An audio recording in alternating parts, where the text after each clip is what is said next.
Direct challenge చేస్తాను నేను దగ్గరే మేర రౌడీజం అంటాం అవసరం అయితే. ఇప్పుడు పవన్ కళ్యాణ్ గారిని పట్టుకొని చూడు, పవన్ కళ్యాణ్ గారిని పట్టుకొని 3 పెళ్లిళ్ళైనా ఏదో 100 మీ ఓడి రేపటి నుంచి వాడు గట్టిగా ఉంటది.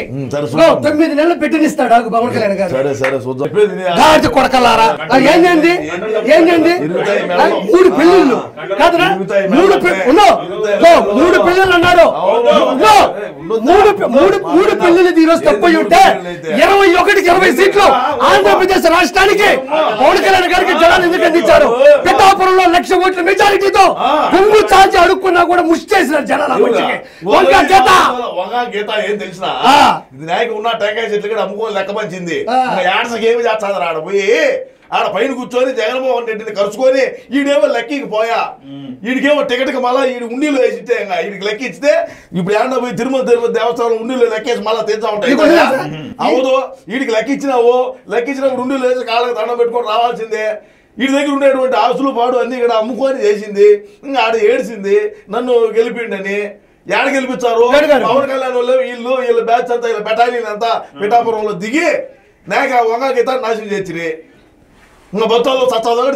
ఈ రోజు చంద్రబాబు నాయుడు గారికి సంబంధాలు లేకుండా కూడా ఈ రోజు మన పవన్ కళ్యాణ్ గారు జగన్ మీద గెలిచిపోయినాడు. ఈయనకి ఇచ్చిన 21 గెలిచిపోయినాడు. అతను ఇంకా 12లోనే ఉన్నాడు. ఇటు చూసినా కూడా ఈయన కూడా గెలిచిపోయాడు అతని మీద. ఇంటిగా కూడా వీళ్ళిద్దరు గెలిచారు అతని మీద. రేపు ఉదయం నుంచి మీ జగన్మోహన్ రెడ్డిని 31 పెండింగ్ కేసులు, బాబాయ్ హత్య కేసు, తిరుమలలో ఎర్రచంద్రం నుంచి బాబాయ్ హత్య కేసు నేను సపోర్ట్ చేస్తా ఫుల్కు. ఎందుకంటే వివేకం సార్ అంటే నాకు అభిమానం, నాకు పర్సనల్ గా తెలుసు ఆయన. అందుకని చెప్పి బాబాయ్ని ఎవడు చంపినాడో నేను ఒకటే అడిగి ఎన్నిసార్లు మన ఇద్దరు ఎన్నిసార్లు అడిగినాము అండి డెకాయిట్ నా కొడుకు నేను స్వామిని ఏమని అడిగినావా? వాడు మనిషి దిక్కు చూసి మాట్లాడలేడు చక్కగా, ఈడు జాతకం చెప్తాడు చెప్పేది. నేనేం చెప్పినాను, వివేకం సార్ని ఎవరైతే గొడ్డలతో నరికినారో ఓడు ఎవడో చెప్తే నీ కాళ్ళకు దండం పెట్టి నీ మీద ఏగ వాళ్ళని మన ఇద్దరం కూడా మాట ఇచ్చినాం.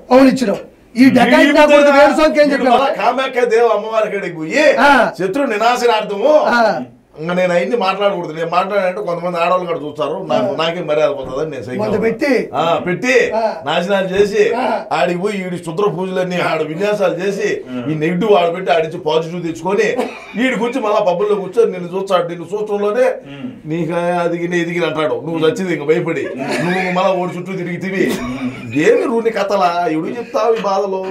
ఫైనల్ గా మీరు ఒకటి అడగాలి, కొంతమంది బాధపడుతూ వీడియోలు పెట్టారు, వాళ్ళ పేమెంట్ రిలీజ్ చేయలేదంట, సోషల్ మీడియా ట్రెండ్ అవుతుంది, వాళ్ళ గురించి ఏం చేస్తారు మరి? ఫైనల్ గా ఎవరో సోషల్ మీడియాలో ట్రెండ్ నా కొడుకాడు వాడు చేసిన పని ఏంది? ఇగో ఇదంతా sir IPAC team Jagan sir IPAC team వాళ్ళకి ఆల్రెడీ కొద్దిగా ప్యాకేజ్ ఇన్ఫినిటీ టీమ్ అని ఒకటి ఉంటుంది, ఐడియా ఉందా? సోషల్ మీడియా ఇన్ఫ్లుయెన్సర్లు అందరూ ఆమె ఎవరో జబర్దస్త్ లో మహా ఉన్నది, యాంకర్ పేరు ఏం పేరు రేష్మి అంటే మహా ఉంటుంది సన్నగా ఎవరో కొత్త సరే ఆ నుంచి మొదలైంది. నేను కూడా అంటది నీకు తెలియాలి, ఎందుకంటే నువ్వు వాడు ఆ సంస్థలో కొద్ది రోజులు వర్క్ చేసాం కాబట్టి అడుగుతున్నా. ఆ ఉండేది ఆడ తెలంగాణలో హైదరాబాద్ లో ఉంటది, నానకరాంగూడ స్టూడియో, అన్నపూర్ణ స్టూడియోలో సారథిలో తిరుగుతూ ఉంటది. ఏమో ఆంధ్ర రాష్ట్రం గురించి మాట్లాడింది, రోడ్లు ఎట్లున్నాయి, మన భవిష్యత్తు ఎట్లున్నది, అది ఇది అని. ఆయన సుమారుగా ఇచ్చారు 60 సెకండ్ల వీడియో మాట్లాడితే ₹1,00,000 1,50,000 ఇచ్చారు, మాట్లాడి పెట్టింది. నేను కూడా గట్టిగా తగులుకున్నాను.